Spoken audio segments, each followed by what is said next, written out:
বন্ধুরা, এখন কি রান্না করব?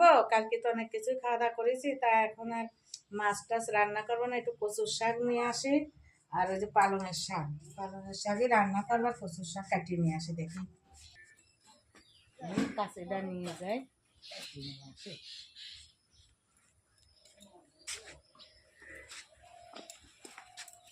একটু দূরে তো,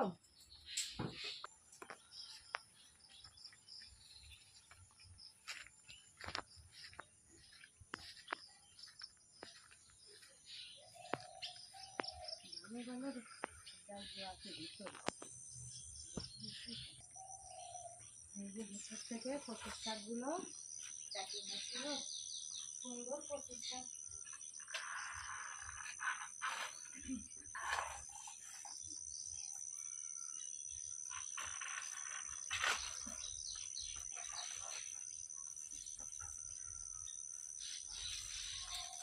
আর কয়টা কাটিয়ে নিয়ে আসে, এই দুটো তো হবে না।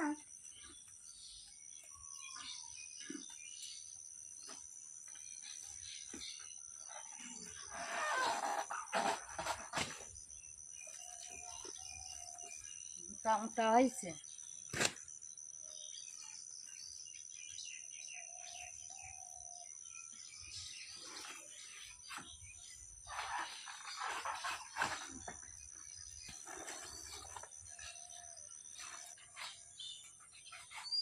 বাড়ি যাই,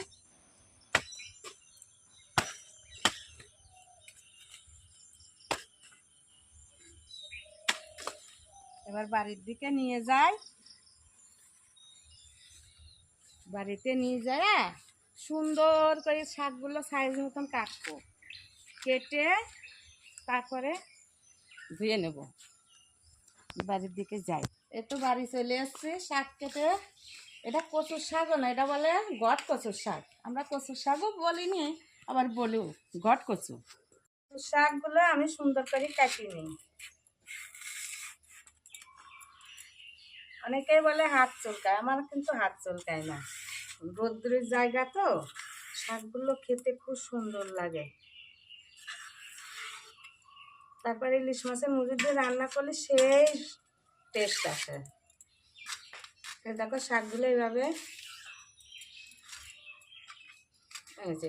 ডুম ডুম করে কেটে নিচ্ছে, একটু ভাত দিয়ে নেবো, হয়ে যাবে।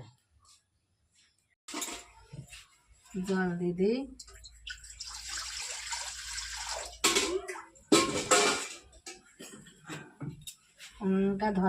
উনুনটা ধরাইয়ে দিই। এই যে কচুর শাকগুলো ধুয়ে নিয়ে এসছি, এবার ভাত দিয়ে দিই, ভাতে দিয়ে দিই।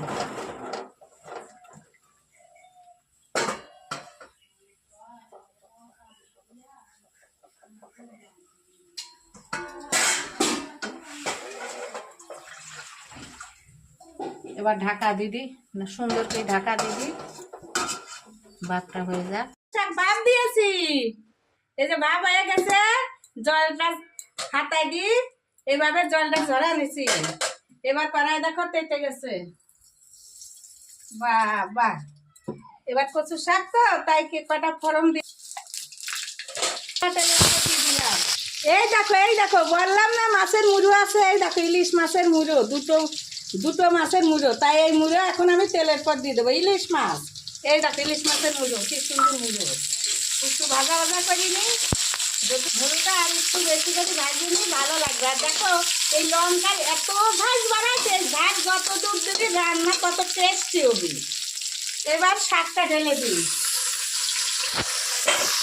এবারে কচুর শাকটা আমি ঢেলে দিলাম।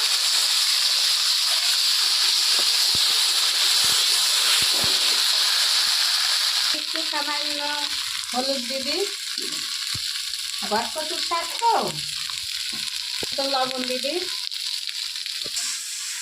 এবার দেখো বন্ধুরা, এতে আর কিছু দেওয়া লাগবে না। লবণ হলুদ দেওয়া হয়ে গেছে, তেল দেওয়া হয়ে গেছে। এবার নাড়াচাড়া করতে করতে শাকটা এত সুন্দর আঠা হবে আর এত সুস্বাদু হবে, খেতেও ভালো লাগবে, দেখতেও সুন্দর লাগবে। দেখো শাক আমার প্রায় হয়ে আসলো। এই যে বন্ধুরা, আমার কচুর শাক দেখো হয়ে গেছে। কচুর শাক রান্না খুব তাড়াতাড়ি হয়, একদম সহজ। এর রান্না করা কোনো কঠিন না।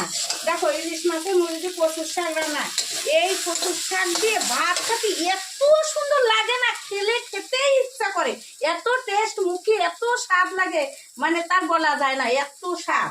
তো তোমরাও তাই কচুর শাক রান্না করে দেখো ইলিশ মাছের মুড়ি দিয়ে, এ যে কত স্বাদ, কত সুন্দর লাগে। রান্না তো কঠিন কিচ্ছু না, শুধু এতে রান্না করতে শুধু একটু লবণ, তেল, একটু কাঁচা লঙ্কা আর হলুদ, আর দ্বিতীয় কিচ্ছু না। আর মাত্র মাছের মুড়োটা এর ভিতর দিয়ে নাড়াচাড়া করতে কচুর শাক আমার হয়ে গেছে অলরেডি। কি স্বাদ! তা তুমি এত স্বাদ।